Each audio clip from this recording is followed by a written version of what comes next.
Out there, in the frozen Bering Sea, there is no calm horizon, no gentle waves, no soothing breeze, only storm clouds rolling thick across the sky, waves rising like icy mountains, and winds howling so fiercely they drown out every human voice.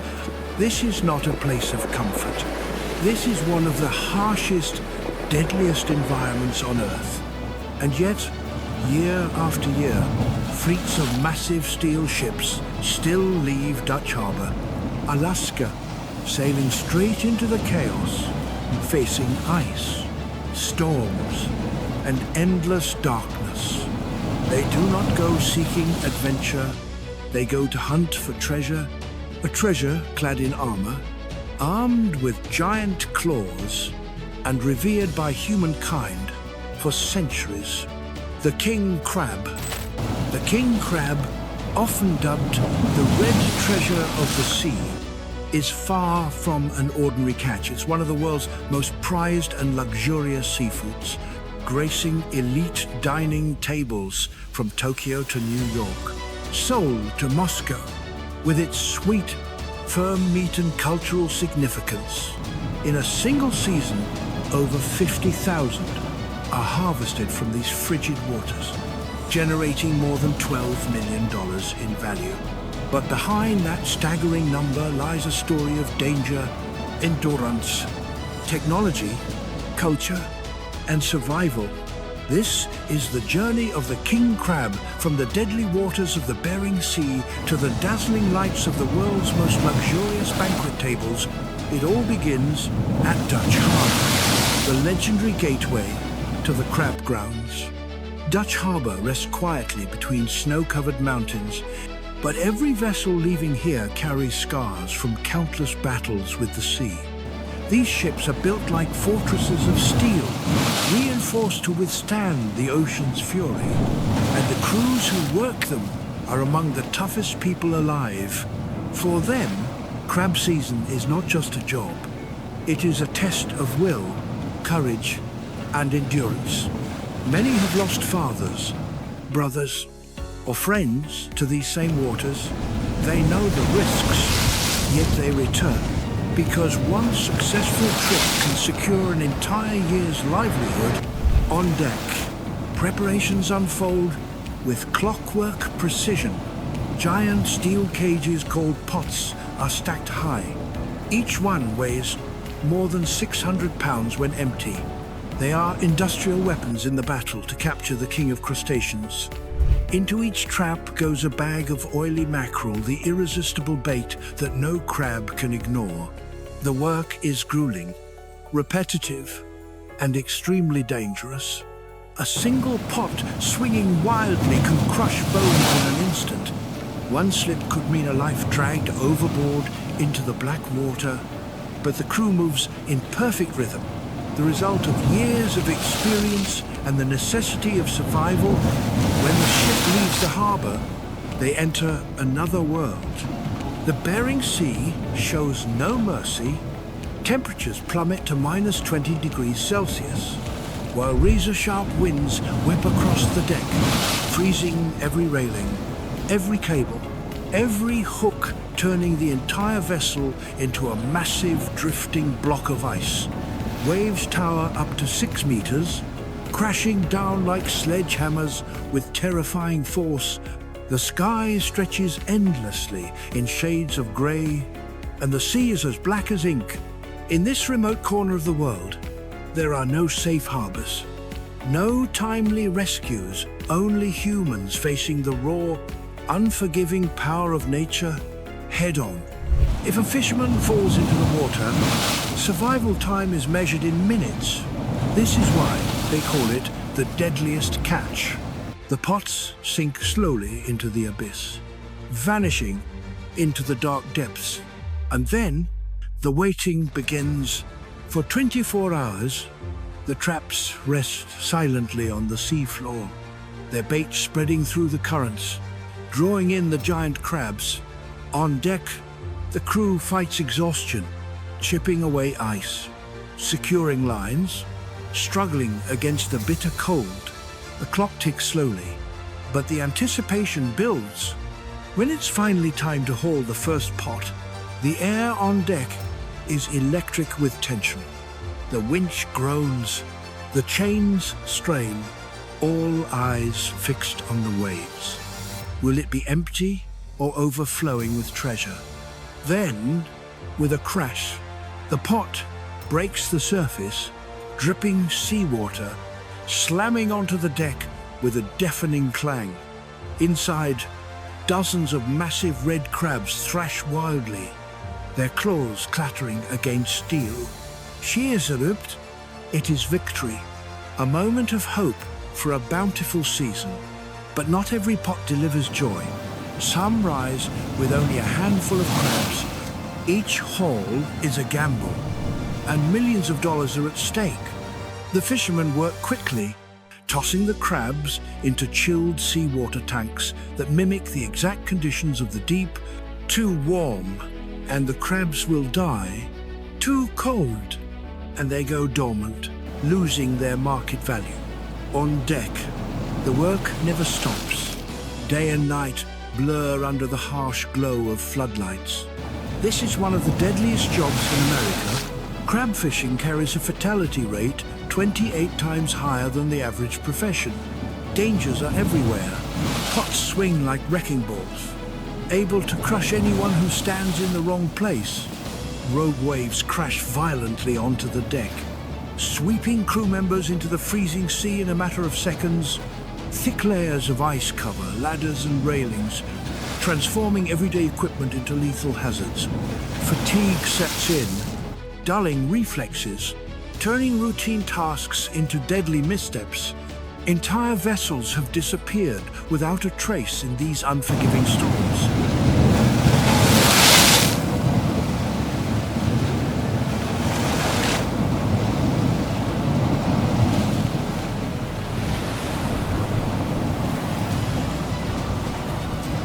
And yet, year after year, the fishermen come back because a single successful voyage can earn them millions, making the risk worth everything.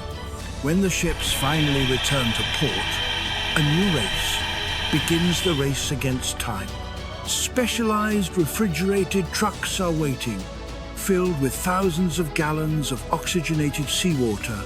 The crabs are carefully transferred, still alive, still moving. From this moment on, they have only 48 hours to reach markets or factories. Every delay means millions could be lost. From Alaska, sealed, refrigerated containers cross the Pacific, bound for Japan, South Korea, the United States, and Europe. Inside these steel giants, the cargo must remain perfect. Each mile traveled is part of a non-stop countdown. If conditions fail, the entire shipment becomes worthless. Precision is survival. The sorting begins. Smaller, weaker crabs are removed. Only those weighing between 6 and 10 pounds meet the standard. In peak season, up to 50,000 crabs can move through the line in a single day, worth more than $12 million. Each one must be handled with care, because perfection is what the market demands. Next comes cleaning. High-pressure water jets blast every crab, stripping away mud, sand, and algae clinging to their shells. The sound is overwhelming, hissing water, clattering claws, pounding machinery. It is an industrial symphony echoing across the factory floor. Every movement is designed for efficiency. Then come the boiling tanks. Vast vats of water, each kept at a precise 100 degrees Celsius. The crabs are plunged in, and within minutes, their shells shift from dull brown to brilliant red, the iconic color of luxury. But the process cannot stop here. To preserve flavor and texture, they are immediately transferred into ice-cold water tanks, halting the cooking process instantly. From there, Automated machines slice and separate the legs, laying them neatly along endless conveyor belts. Workers stand watch, inspecting each batch carefully, removing anything that falls short of perfection. The rhythm is constant, mechanical, précis. The finest meat is sealed in vacuum-packed, multi-layered packages designed to keep freshness intact during the long journey ahead. Under the factory lights, the white flesh gleams like treasure. Quality control teams pull random samples, checking pH levels, running microbiology tests, weighing each package. Only those that pass the strictest international standards are allowed to continue. From here, the king crab begins a new life. In Tokyo, Seoul, or New York, they arrive at luxury supermarkets, high-end restaurants, and banquet halls where wealth and celebration converge. In Japan, they become part of fine sushi. In Korea, they are served at milestones like weddings and festivals. In the United States, they crown Christmas and New Year's feasts. A single king crab can sell for $300 to $500. A single dinner can cost thousands. To protect the king crab from overfishing, Alaska enforced strict quotas, drastically limiting the number of crabs that could be harvested and shortening the fishing season to just a few intense weeks. The era of unrestricted hauls had ended. Every vessel was assigned a fixed quota, and each expedition was closely regulated and monitored. Sustainability was no longer an option or a moral ideal. It became a legal mandate, essential to ensure the survival of both the species and the industry. Today, every crab pulled aboard is recorded, logged, and counted under the watchful eyes of regulators and scientists. Inspectors make sure each catch fits within the rules.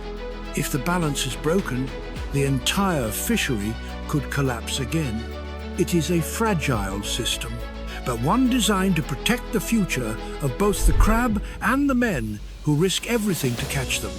Meanwhile, scientists and entrepreneurs are searching for another solution: farming king crab in controlled environments. But this is no easy task. King crabs are bottom dwellers, requiring vast spaces, rocky seabeds, and frigid waters. Replicating the deep sea is a challenge that pushes the limits of modern technology. Experimental farms create tanks filled with sand, crushed rock, and seawater, kept at a constant 2 to 4 degrees Celsius year-round. The process begins with tiny larvae. Glowing under pale blue light, they molt repeatedly, fragile and delicate, on their way to becoming juvenile crabs.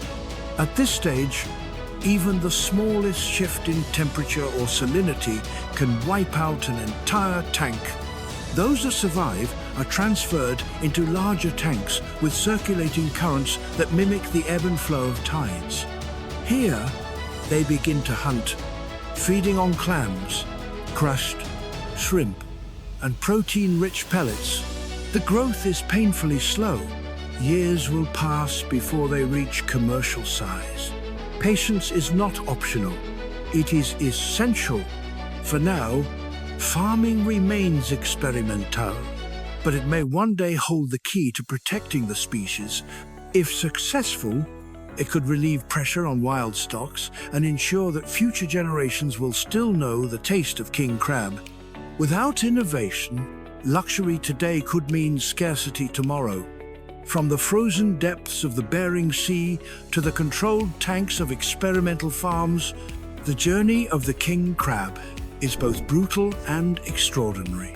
It is a story of nature's limits, human ambition, and the delicate balance between exploitation and preservation. 50,000 crabs, $12 million, numbers that speak not only of wealth, but of survival At the end of the line, when containers are sealed and shipments leave port, the real value of the king crab lies not just in its sweet white flesh, it lies in the story. It carries a story of storms endured, lives risked, machines built, traditions upheld, and ecosystems protected. Every bite is a reminder of the price paid at sea. From the harshest waters on Earth to the most dazzling banquet tables, the king crab embodies both danger and luxury.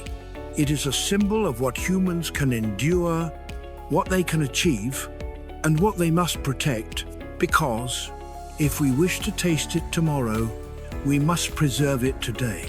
In Tokyo, Seoul, or New York, the king crab begins its final chapter. Here, it is no longer a creature of the sea, but a symbol of status, luxury, and celebration. In Japan, it graces sushi counters and banquet tables. In South Korea, it is reserved for weddings, festivals, and milestones. In the United States, it becomes the centerpiece of Christmas and New Year's feasts. The price is staggering. A single king crab can sell for $300 to $500. A feast featuring multiple crabs can cost thousands. For the wealthy, the flavor is irresistible, but so too is the symbolism. To eat king crab is to taste power, prosperity, and history itself. This is not just food, it is a cultural statement. Centuries ago, in the 18th century, king crab was considered so rare and precious that it was reserved for Russian tsars, served alongside caviar as a delicacy fit only for royalty. That image has never truly faded. Even today, a plate of king crab carries with it echoes of that same prestige. From the Tsar's banquets to modern Michelin star restaurants, it has always been the food of the elite. But every luxury comes at a price. Behind the glow of elegant restaurant lights is a harsh world of violent storms, bone-deep exhaustion, and life-threatening risk. Behind each tender bite of sweet white king crab meat are the untold stories of fishermen who faced the planet's most dangerous seas. And behind every neatly wrapped package on a supermarket shelf lies an industry constantly balancing on the edge between profit and collapse, between abundance and extinction. The story of king crab is not just about taste, it is about trade-offs.